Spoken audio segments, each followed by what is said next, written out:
जय हिंद। आज का आपका क्लास होने वाला है एसएससी एमटीएस का। मैं कहूंगा आपको कि अगर आपको एसएससी एमटीएस में एक सीट पक्की करना है तो आप इस वीडियो को पूरा देख कर जाओ, क्योंकि यहां से सीधे आपके एग्जाम में प्रश्न देखने को मिलेगा। मैं आपको पहले क्लियर कर दूं कि अगर आपका भी 4 फरवरी का पेपर है तो आप ज्यादा पढ़ाई न करें। जो जो मैं टॉपिक बता रहा हूं आप उसको कवर कर लो, आपका वहां से प्रश्न एग्जाम में देखने को मिल सकता है। पहला हो गया संविधान का अनुच्छेद, हो गया क्या हो गया, संविधान का अनुच्छेद पहला आप याद करके जाओ। दूसरा आप खेल से कुछ इंपॉर्टेंट प्रश्न याद करके जाओ, नृत्य से हो गया, और इंपॉर्टेंट कुछ करंट अफेयर्स को याद करके जाओ। ठीक है, तो आज के हम वीडियो में वही सबको कवर करने वाले हैं जो कि आपकी एग्जाम में आने का संभावना है। तो आज का आपका पहला प्रश्न है, इस लेवल का प्रश्न आपकी एग्जाम में कई बार पूछा जा चुका है और संभावना है कि यह प्रश्न आपकी एग्जाम में भी देखने को मिलेगा।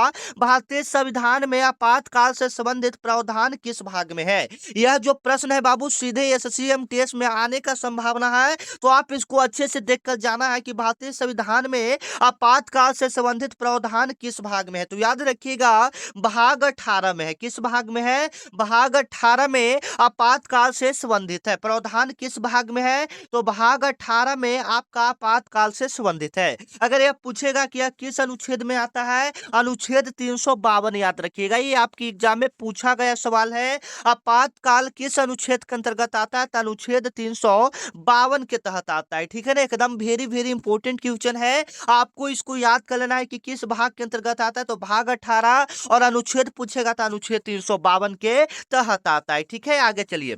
2 नंबर आपका सवाल है जो कि आपके लिए काफी इंपॉर्टेंट है। ऐसा एक सवाल आपकी एसएससी जीडी के एग्जाम में देखने को मिलता है। भारत का पहला गवर्नर जनरल कौन था? भारत का पहला गवर्नर जनरल कौन था? तो याद रखिएगा भारत का जो पहला गवर्नर जनरल था वह आपका वारेन हेस्टिंग था। कौन था? वारेन हेस्टिंग था। उसके बाद हम लोग बात करें कि भारत का पहला भारतीय गवर्नर जनरल कौन था? भारत का पहला वायसराय भी हम लोग उनको बोल सकते हैं। भारत का पहला वायसराय कौन थे? याद रखिएगा, ये आपके एग्जाम में एसएससी एमटीएस में देखने को मिल सकता है। तो याद रखिएगा श्री राजगोपालाचारी, श्री राजा गोपालाचारी, श्री राजगोपालाचारी, ये आपके भारत के पहले भारतीय वायसराय हो जाते हैं। ठीक है, आगे चलिए। लॉर्ड कर्जन की बात करें तो लॉर्ड कर्जन से भी आपके एग्जाम में प्रश्न पूछे जाते हैं कि बंगाल विभाजन किसने किया था? लॉर्ड कर्जन ने किया था। बंगाल विभाजन किसने किया था? लॉर्ड कर्जन ने किया था। कब किया था? तो 1905 ईस्वी में। बंगाल विभाजन कब हुआ था? 1905 ईस्वी में हुआ था। किसने किया था? लॉर्ड कर्जन ने किया था। ठीक है, ये सारे इंपॉर्टेंट सवाल है, आपको रट कर चले जाना है। अगला नंबर सवाल है कि असहयोग आंदोलन वापस लेने का क्या कारण था? आपके एग्जाम में पूछा जाएगा असहयोग आंदोलन वापस लेने का क्या कारण था। याद रखिएगा जो असहयोग आंदोलन है उसको वापस लेने का जो कारण था वह आपका चौरा चौरी कांड था। मान लीजिए आपके एग्जाम में पूछ दिया असहयोग आंदोलन कब हुआ था, तो इसका डेट भी याद रखिएगा। असहयोग आंदोलन आपका 1920 में हुआ था। असहयोग आंदोलन आपका कब हुआ था? 1920 में हुआ था। और दांडी मार्च मान लीजिए कि पूछ दिया जाए तो दांडी मार्च याद रखिएगा 12 मार्च 1930 ईस्वी में हुआ था। बहुत ही हम लोग फास्ट रिवीजन करेंगे क्योंकि आपके पास टाइम बहुत कम है और हमारे पास भी टाइम बहुत कम है। मैं जो जो प्रश्न आपको बता रहा हूं उसे बस एक नजर देखकर चले जाइए। ठीक है ना, चलिए।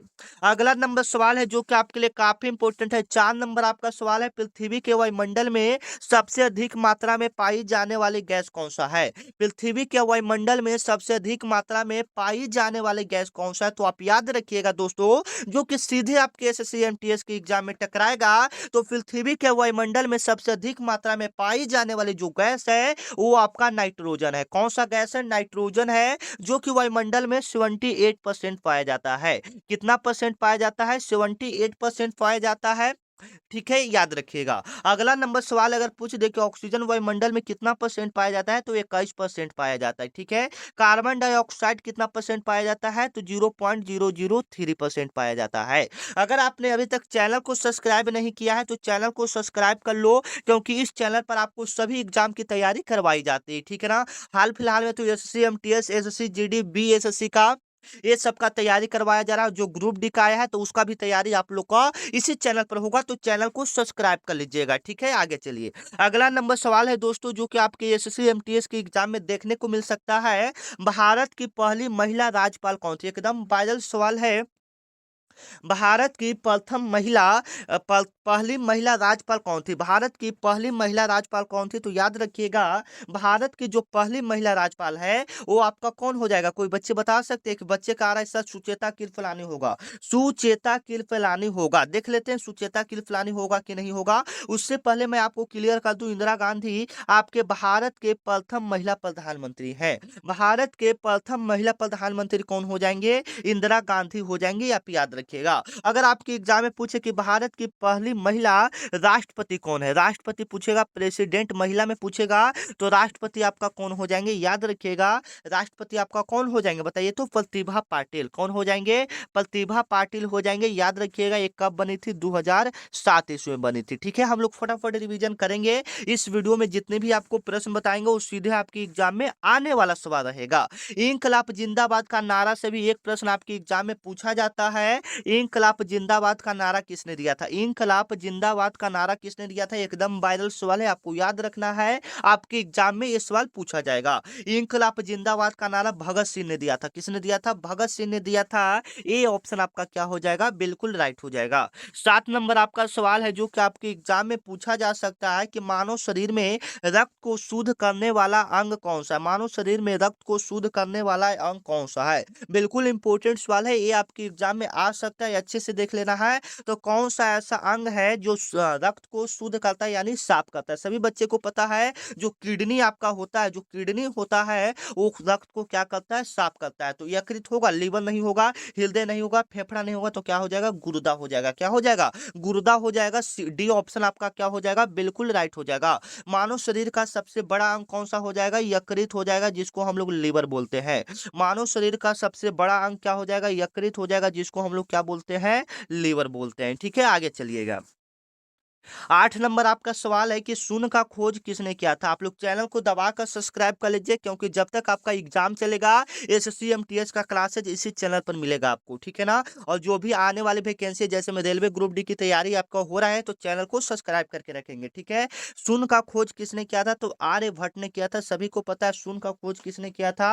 आर्यभट्ट ने किया था। शून्य का खोज अपना आपका किसने किया था? आर्यभट्ट ने किया था। शून्य का खोज आपका किसने किया था? आर्यभट्ट ने किया था। याद रखिएगा, एकदम वायरल सवाल है। अगला नंबर सवाल है, भारत में रेल का पहला इंजन किस वर्ष चला था? भारत में रेल का पहला इंजन किस वर्ष चला था? तो याद रखिएगा, ये आपका चला था 1853 ईस्वी में। भारत में रेल का पहला इंजन कब चला था? 1853 ईस्वी में। अगर पूरी डेट की बात करें तो 16 अप्रैल 1853 ईस्वी को भारत में पहला रेल चला था। भारत में पहला रेल इंजन किस वर्ष चला था? तो 16 अप्रैल 1853 ईस्वी को भारत में पहला रेल इंजन चला था। याद रखिएगा, ये कहां से कहां तक चला था, या अगर आपके एग्जाम में पूछ दे तो याद रखिएगा, यह आपके मुंबई से थाने के बीच चला था। यह कहां से कहां तक चला था? मुंबई से थाने के बीच चला था। याद रखिएगा, एकदम वायरल सवाल आपकी एग्जाम में आने वाला सवाल है। ठीक है, भारत में रेल का पहला इंजन कहां से कहां तक चला था? तो मुंबई से थाने के बीच चला था। 16 अप्रैल 1853 ईस्वी को चला था। लगभग 34 किलोमीटर चला था। ठीक है, याद रखना है।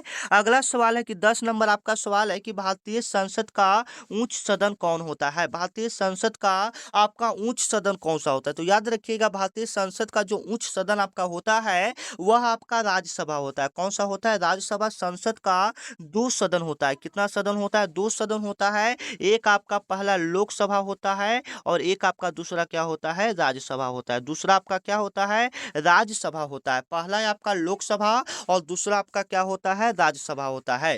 तो राज्यसभा जो होता है वह संसद का सबसे उच्च सदन होता है। बी ऑप्शन आपका क्या हो जाएगा? बिल्कुल इंपोर्टेंट हो जाएगा। 11 नंबर आपका सवाल है जो कि दिवस से मन पूछा जाता है। एकदम वेरी वेरी इंपॉर्टेंट क्वेश्चन है, आपको याद रख लेना है। राष्ट्रीय एकता दिवस कब मनाया जाता है? तो 31 अक्टूबर को राष्ट्रीय एकता दिवस मनाते हैं। ठीक है, एकदम वायरल सवाल है। राष्ट्रीय एकता दिवस कब मनाते हैं? तो 31 अक्टूबर को हम लोग राष्ट्रीय एकता दिवस मनाते हैं। ठीक है, काफी इंपॉर्टेंट सवाल है, आपके एग्जाम में पूछा जा सकता है। उसी प्रकार से 2 अक्टूबर को देखेंगे तो 2 अक्टूबर को आप लोग को अहिंसा दिवस हम लोग मनाते हैं। क्या मनाते हैं? अहिंसा दिवस मनाते हैं 2 अक्टूबर को। ठीक है, याद रखिएगा।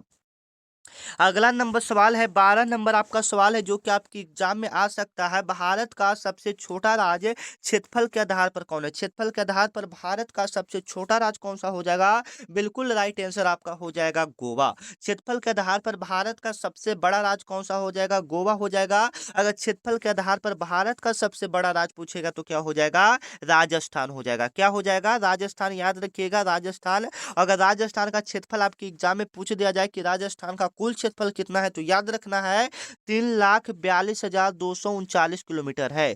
3,42,239 किलोमीटर राजस्थान का टोटल क्षेत्रफल है। अगला नंबर सवाल है 13 नंबर आपका सवाल है जो कि सीधे आपके एग्जाम में आएगा। लाल रक्त कण, लाल रक्त कण का जीवन काल लगभग कितना होता है? लाल रक्त कण का जीवन काल लगभग कितना होता है? लाल रक्त कण का जीवन काल लगभग कितना होता है? तो याद रखिएगा 120 दिन होता है। लाल रक्त कण को कभी कभी शॉर्ट रूप में आरबीसी भी दे देता है। क्या दे देता है? आरबीसी भी दे देता है। तो आरबीसी भी लिखा रहेगा तो वही समझिएगा लाल रक्त कण यानी रेड ब्लड सेल्स, जिसका जीवन काल लगभग 120 दिन होता है।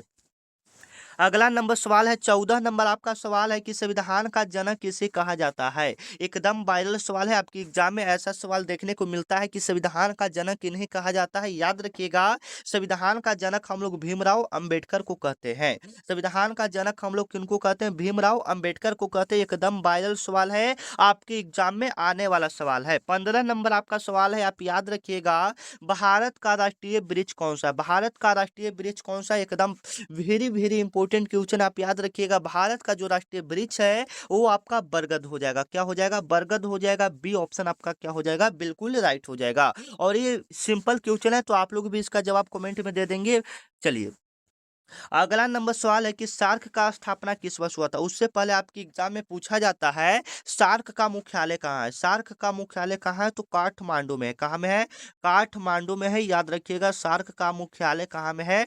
काठमांडू, यानी नेपाल की जो राजधानी काठमांडू है वहां पर उसका मुख्यालय है। तो यहाँ पर पूछ रहा है कि इसका स्थापना कब हुआ था? तो याद रखिएगा 1985 ईस्वी में सार्क का स्थापना हुआ था। 17 नंबर आपका सवाल है भारत की पहली महिला मुख्यमंत्री कौन थी? भारत की पहली महिला मुख्यमंत्री कौन थी? काफी इंपोर्टेंट सवाल है, आपका जवाब आना चाहिए। भारत की पहली महिला मुख्यमंत्री कौन थी? तो वो आपका सुचेता कृपलानी जी हो जाएंगे। सी ऑप्शन आपका क्या हो जाएगा? बिल्कुल राइट हो जाएगा। भारत की पहली महिला मुख्यमंत्री कौन थी? सुचेता कृपलानी। अगला नंबर सवाल है 18 नंबर है जो कि आपके एग्जाम के लिए काफी इंपोर्टेंट है। लोकतंत्र का मंदिर किसे कहा जाता है? लोकतंत्र का मंदिर किसे कहा जाता है? एकदम वायरल सवाल है। याद रखिएगा लोकतंत्र का जो मंदिर कहा जाता है वह किसको कहा जाता है? तो एक बोला है सुप्रीम कोर्ट को। सुप्रीम कोर्ट तो है लेकिन राष्ट्रपति भवन को भी कहा जाता है, ठीक है ना। राष्ट्रपति भवन को भी कहा जाता है। हालांकि यहाँ पर जो राइट आंसर होगा, जो लोकतंत्र का मंदिर वो आपका होगा, वो आपका संसद हो जाएगा, ठीक है। सुप्रीम कोर्ट को तो हम लोग संविधान का मंदिर कहते हैं। संविधान का मंदिर सुप्रीम कोर्ट को, लोकतंत्र का मंदिर जो संसद में फैसला होता है वही लोकतंत्र का मंदिर है। बी ऑप्शन आपका क्या हो जाएगा? बिल्कुल राइट हो जाएगा। अगला नंबर सवाल है 19 नंबर आपका सवाल है मानव शरीर में सबसे मजबूत हड्डी कौन सा है? मानव शरीर का सबसे मजबूत हड्डी कौन सा हो जाता है? जिसका नाम आप लोग को पता होना चाहिए। ऐसे लंबा हड्डी पूछेगा तो फीमल, जिसको जांग की हड्डी, और सबसे मजबूत हड्डी का नाम है टिबिया। क्या नाम है? टिबिया। याद रखिएगा सी ऑप्शन आपका क्या हो जाएगा? बिल्कुल राइट हो जाएगा। 20 नंबर आपका सवाल है भारत छोड़ो आंदोलन। भारत छोड़ो आंदोलन किस वर्ष से शुरू हुआ था? भारत छोड़ो आंदोलन किस वर्ष शुरू हुआ था? एकदम पॉपुलर सवाल है, आपकी एग्जाम में छपने वाला सवाल है। तो भारत छोड़ो आंदोलन जो हुआ था आपका, वह हुआ था 8 अगस्त 1942 ईस्वी को। किसके द्वारा किया गया था? तो महात्मा गांधी जी के द्वारा भारत छोड़ो आंदोलन किया गया था। किसके द्वारा किया गया था? महात्मा गांधी जी के द्वारा भारत छोड़ो आंदोलन किया गया था। एकदम पॉपुलर सवाल है, आपके एग्जाम में छपने वाला सवाल है, ठीक है। आगे आइए। अगला नंबर सवाल है जो कि आपके लिए काफी इंपोर्टेंट है, अच्छे से देख लेना है कि भारत के संविधान में धर्मनिरपेक्ष शब्द किस संशोधन द्वारा जोड़ा गया है? ठीक है, एकदम पॉपुलर सवाल है कि जो भारत का संविधान है उसमें धर्मनिरपेक्ष शब्द किस संशोधन द्वारा जोड़ा गया है। ठीक है, याद रखना है कि जो भारत का संविधान है उसमें धर्मनिरपेक्ष जो शब्द जोड़ा गया है वह किस संशोधन द्वारा जोड़ा गया है? तो 42वां संशोधन द्वारा जोड़ा गया है, ठीक है ना। ज्यादातर आपका 42वां संशोधन द्वारा ही होता है। अगर आपको कुछ नहीं पता चले एग्जाम में, तो आप 42वां संशोधन सही करके आ जाइएगा। ठीक है, बी ऑप्शन आपका क्या हो जाएगा, बिल्कुल राइट हो जाएगा। 2 नंबर आपका सवाल है, मौलिक कर्तव्य किस देश के संविधान से लिया गया है? मौलिक कर्तव्य किस देश के संविधान से लिया गया है? तो याद रखिएगा, जो मौलिक कर्तव्य है वह जो रूस का संविधान है उससे लिया गया है मौलिक कर्तव्य। ठीक है, आगे चलिए। 3 नंबर आपका सवाल है जो कि आपके लिए काफी इंपॉर्टेंट है, भारत में सबसे पहले अंग्रेजों द्वारा स्थापित विश्वविद्यालय कौन सा था? ठीक है, काफी इंपॉर्टेंट है कि अंग्रेजों के द्वारा स्थित अ, स्थापित विश्वविद्यालय कौन कौन सा था? तो कलकत्ता में भी अंग्रेजों ने अपना विश्वविद्यालय स्थापित किया था, बॉम्बे में भी, मद्रास में भी, यानी उपयुक्त सभी हो जाएगा। डी ऑप्शन क्या हो जाएगा इसका, बिल्कुल राइट हो जाएगा। अगला नंबर सवाल है, गदर पार्टी का स्थापना कहाँ हुआ था? एकदम वायरल सवाल है, गदर पार्टी का स्थापना कहाँ हुआ था? तो याद रखिएगा, गदर पार्टी का जो स्थापना हुआ था वो कहाँ में हुआ था? बिल्कुल याद रखिएगा, अमेरिका में हुआ था। कहाँ में हुआ था? अमेरिका में 1919 ईस्वी के आसपास इसका गठन हुआ था गदर पार्टी का। ठीक है, आगे चलिए। अगला नंबर सवाल है कि संविधान की प्रस्तावना किस देश से प्रेरित है? जो संविधान की प्रस्तावना है वह किस देश के प्रेरित है? ठीक है, संविधान का जो प्रस्तावना है वह किस देश से प्रेरित है? तो अमेरिका के संविधान से प्रेरित है। ठीक है, आगे चलिए। भारत में सबसे अधिक वर्षा वाला स्थान कौन सा है? भारत में सबसे अधिक वर्षा वाला स्थान कौन सा है? तो याद रखिएगा, भारत में जो सबसे अधिक वर्षा होता है वह आपका मानसीराम मेघालय में होता है। वह आपका कहाँ में होता है? मानसीराम मेघालय में होता है। बी ऑप्शन आपका क्या हो जाएगा, बिल्कुल राइट हो जाएगा। भारत में सबसे अधिक वर्षा वाला स्थान कौन सा हो जाएगा? मानसीराम मेघालय हो जाएगा। अगला नंबर आपका सवाल है 7 नंबर, एकदम पॉपुलर सवाल है, आपको याद रखना है, लोकसभा का विघटन कौन कर सकता है? ठीक है, एकदम इंपॉर्टेंट सवाल है, लोकसभा का जो विघटन है वो कौन कर सकता है? तो याद रखिएगा, राष्ट्रपति जी कर सकते हैं। लोकसभा का विघटन कौन कर सकता है? राष्ट्रपति जी कर सकते हैं।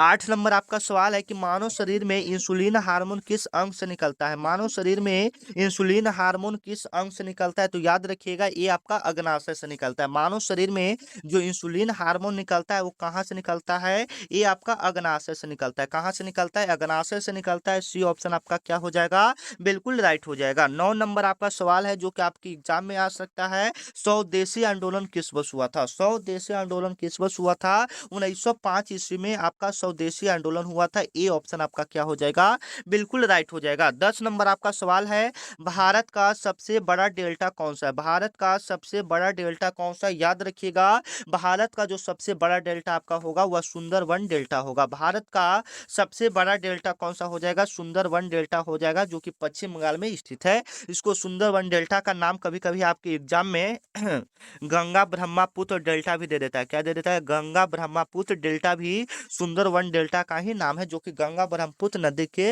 मिलने से बनता है डेल्टा। ठीक है ना, याद रखिएगा, काफी इंपॉर्टेंट सवाल है, आपके एग्जाम में आ सकता है। ठीक है, 11 नंबर आपका सवाल है जो कि आपके लिए काफी इंपॉर्टेंट है, भारतीय संविधान का निर्माण किसकी अध्यक्षता में हुआ था? मतलब भारतीय संविधान के निर्माण के समय कौन अध्यक्ष थे? काफी इंपॉर्टेंट सवाल आपके एग्जाम में पूछा जा रहा है। तो ये डॉक्टर राजेंद्र प्रसाद की अध्यक्षता में हुआ था, सभी को पता है। 12 नंबर आपका सवाल है कि केसर ए हिंद का उपाधि किसे दिया गया था? एकदम वायरल सवाल है, केसर ए हिंद का उपाधि किसे दिया गया था? केसर ए हिंद का उपाधि महात्मा गांधी जी को दिया गया था। ये ऑप्शन क्या हो जाएगा, बिल्कुल राइट हो जाएगा। 13 नंबर आपका सवाल है, मानव शरीर में सबसे छोटी हड्डी कौन सा है? मानव शरीर में सबसे छोटी हड्डी कौन सा होता है? तो वह स्टेपिज होता है, जिसको शॉर्ट रूप में हम लोग कान का हड्डी भी बोलते हैं। ठीक है, आगे आइए। 14 नंबर आपका सवाल है कि भारत की पहली बोलने वाली फिल्म कौन थी? एकदम इंपॉर्टेंट सवाल है, भारत की पहली बोलने वाली फिल्म कौन थी? तो याद रखिएगा, ये आपका हो जाएगा आलम आरा। क्या हो जाएगा? आलम आरा भारत की पहली बोलने वाली फिल्म थी। बी ऑप्शन आपका क्या हो जाएगा, बिल्कुल राइट हो जाएगा। 15 नंबर आपका इंपॉर्टेंट सवाल है कि क्विट इंडिया आंदोलन का प्रस्ताव कहाँ पारित हुआ? क्विट इंडिया आंदोलन का प्रस्ताव कहाँ पारित हुआ? तो याद रखिएगा, ये आपका मुंबई में हुआ था। ये मुंबई में हुआ था। और ये कब हुआ था? तो 8 अगस्त 1942 ईस्वी को आपका क्विट इंडिया आंदोलन हुआ था। क्विट इंडिया आंदोलन कहाँ प्रस्ताव पारित हुआ था? तो 8 अगस्त 1942 ईस्वी को मुंबई में हुआ था। क्विट इंडिया आंदोलन कहने का मतलब है भारत छोड़ो आंदोलन। भारत छोड़ो आंदोलन, क्विट इंडिया आंदोलन का प्रस्ताव कहाँ पारित हुआ था? मुंबई में, यानी इसका जो मतलब है भारत छोड़ो आंदोलन से है। ठीक है, आगे चलिए। 16 नंबर आपका सवाल है कि भारत का राष्ट्रीय जलचर कौन है। भारत का जो राष्ट्रीय जलचर है वो कौन सा हो जाएगा, जल में रहने वाला जीव कौन सा हो जाएगा। बिल्कुल राइट आंसर 16 का आप लोग को देना है। ठीक है, आगे चलिए। 17 नंबर आपका सवाल है, श्वेत क्रांति का जनक कौन कहलाते हैं। श्वेत क्रांति का जनक कौन कहलाते हैं कौन कहलाते हैं, तो याद रखिएगा डॉक्टर एम एस स्वामीनाथन कहलाते हैं। ए ऑप्शन आपका क्या हो जाएगा, बिल्कुल राइट हो जाएगा। श्वेत क्रांति का जनक किन्हें कहा जाता है, तो एम एस स्वामीनाथन को कहा जाता है। अगला नंबर सवाल है, अगर हरित क्रांति का पूछ देगा तो हरित क्रांति का डॉक्टर एम एस स्वामीनाथन है। हरित क्रांति का डॉक्टर एम एस स्वामीनाथन है। ठीक है, आपको याद रखना है। और श्वेत क्रांति का वर्गीज कुरियन हो जाएगा। कौन हो जाएगा, वर्गीज कुरियन श्वेत क्रांति का जनक हो जाएगा। 18 नंबर आपका सवाल है, याद रखना है, सुप्रीम कोर्ट का न्यायाधीश की नियुक्ति कौन करता है। जो सुप्रीम कोर्ट का न्यायाधीश होता है उसका नियुक्ति कौन करता है। एकदम वायरल सवाल आपके एग्जाम में आएगा सवाल कि सुप्रीम कोर्ट का जो न्यायाधीश होता है उसका नियुक्ति कौन करता है, तो याद रखिएगा उसका नियुक्ति आपका राष्ट्रपति करता है। उसका नियुक्ति कौन करता है, राष्ट्रपति जी करते हैं। ठीक है, आगे चलिए। अगला नंबर सवाल है, 19 नंबर आपका सवाल है, भारत का सबसे ऊंचा जलप्रपात कौन सा है। भारत का सबसे ऊंचा जलप्रपात कौन सा हो जाएगा, तो कुंचिकल जलप्रपात। कौन सा जलप्रपात है, कुंचिकल जलप्रपात हो जाएगा। 20 नंबर सवाल है आपका और आज का आखिरी सवाल है, ऑपरेशन फ्लड किससे संबंधित है। ऑपरेशन फ्लड या श्वेत क्रांति पूछे दोनों एक ही है। तो ऑपरेशन फ्लड का जो संबंध है वो आपका दूध उत्पादन या श्वेत क्रांति का संबंध किससे, दूध उत्पादन से। ठीक है, एकदम याद रखना है, एकदम वायरल सवाल है, आपकी एग्जाम में छपने वाला सवाल है। ठीक है ना, ऑपरेशन फ्लड का संबंध किससे, दूध से, या दूध श्वेत क्रांति का संबंध किससे, दूध से। ठीक है, बी ऑप्शन आपका क्या हो जाएगा, बिल्कुल इंपॉर्टेंट हो जाएगा। मिलते हैं नेक्स्ट वीडियो में, तब तक के लिए जय हिंद जय भारत।